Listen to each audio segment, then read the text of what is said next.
Hi, we're now on theory lesson 7 for linear theories, and today's theory is going to take our last discussion on intervals a step further. Last week we discussed the general description of an interval, a second, a third, a fifth, that type of a general name of an interval, and now we're going to more accurately qualify those names of intervals. And today we're going to focus in on 3 particular intervals. We're going to focus in on the fourth, the fifth, and the octave. Okay, so let's go ahead and get started with this assignment. First of all, last week we said that we had the following intervals.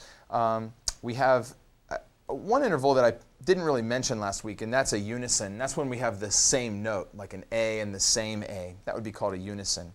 But then we also have the others that we discussed last week: seconds, thirds, fourths, fifths, sixths, sevenths, and octaves. Now, I told you that this week we're going to focus in on 3 particularly. We're going to focus in on the fourth, the fifth, and the octave. Now, the reason we're focusing in on these is these are known as perfect intervals. Okay? Now, you might be curious why those are perfects and the others are not. And that's sort of a long description, but it's worth understanding that fourths, fifths, and octaves are known as perfect. The others are known as major or minor, and we'll get to that next week's lesson. And incidentally, the unison is a perfect as well. We just don't use it as much because it's sort of, it's theoretical. We're not going to use it all that much, but we will use fourths, fifths, and octaves a lot.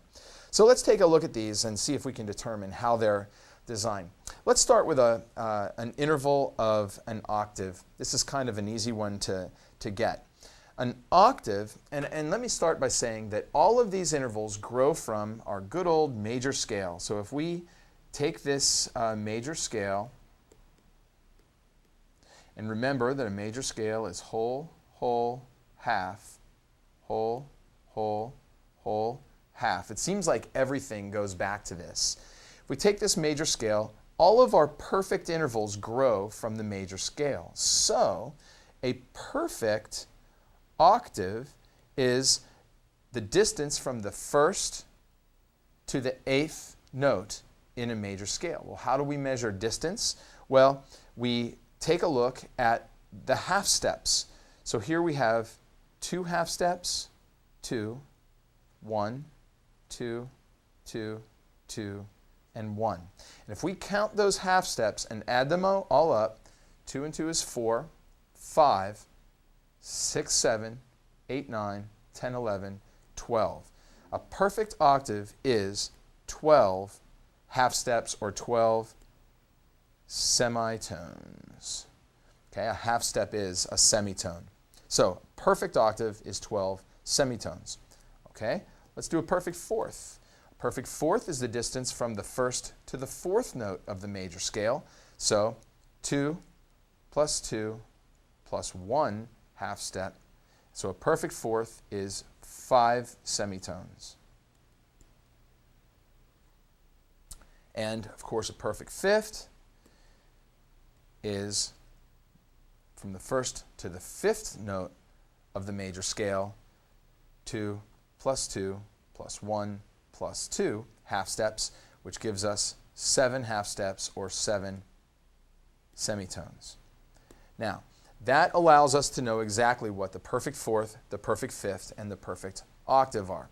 Now, I do want to go back now and take a look at these a little more specifically.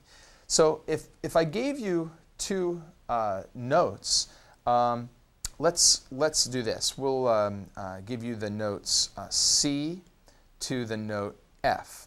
Now, the first thing that we would want to do in identifying this is take a look and say, okay, what's the interval from C to F? That's the first step of the process. So number 1, we want to determine the interval. That is the general name. Okay? So C, D, E, F, second, third, fourth. So from C to F we know is a fourth, but now we have to count the half steps from C to F to determine what kind of fourth it's going to be. So if we have our good old piano keyboard and we have a C here, C, D, E, and an F, and now we can count those half steps, 1, 2, 3, 4, 5. So the distance from C to F is 5 semitones, and that tells me that it's going to be a perfect fourth. Okay? A perfect fourth is 5 semitones. Now, let's take that a couple of steps further, because, okay, if we have a perfect fourth, what other kinds of fourths do we have? Well, let me give you a couple of things here. A perfect fourth is 5 semitones. There are two other kinds of fourths. There's a diminished fourth. That's spelled D-I-M-I-N-I-S-H-E-D. A diminished fourth is 4 semitones. And there's an augmented fourth, and it is 6 semitones. So let's take a look. We said that C to F is a perfect fourth, and it was 5 semitones. How would we find a diminished fourth, some fourth that might not be 5 semitones? Well, if we had C sharp to F, and we count those half steps, we would learn that C sharp to F is a diminished fourth. Similarly, if we had C to F sharp, we would learn that that's 6 semitones, and it is an augmented fourth. So the first step is to determine the general name. Is it a fourth? Is it a fifth? And then we count the half steps after that. Okay? Let's take a look at the descriptions of fifths here. A perfect fifth, we already said, is 7 semitones. So if a perfect fifth is 7 semitones, what do you think a diminished fifth is? If you said 6 semitones, you're absolutely right. And an augmented fifth would be 8 semitones. Okay? And we have a perfect octave, which is 12 semitones, or half steps.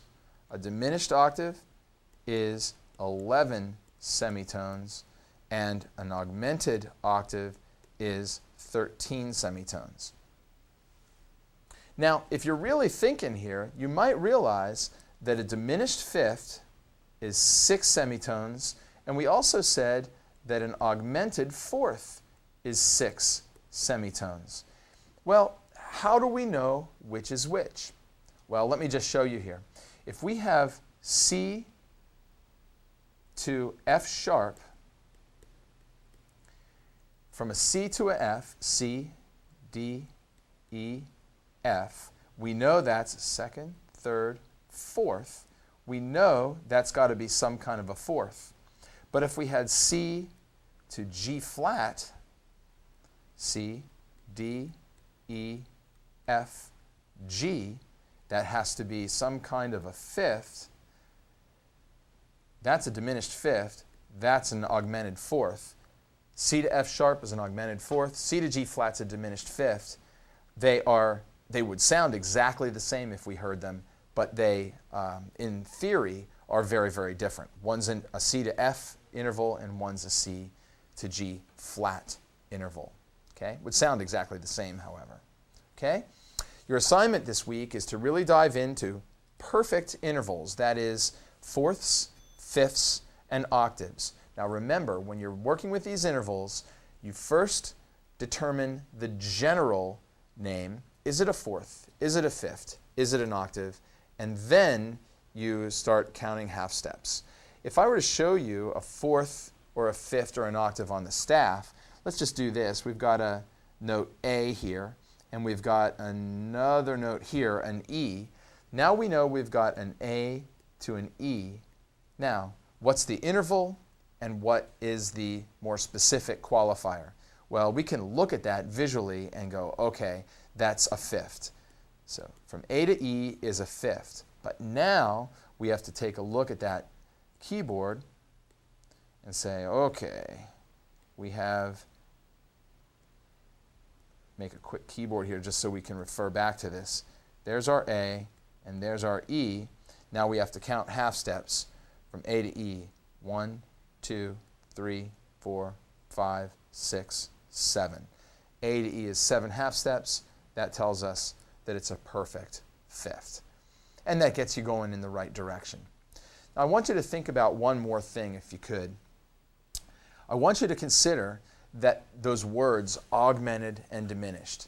If we augment something, we make it bigger. So if you take your perfect interval and make it bigger, then it's augmented. If we diminish something, we make it smaller. So we're actually closing in on it. We're making it smaller.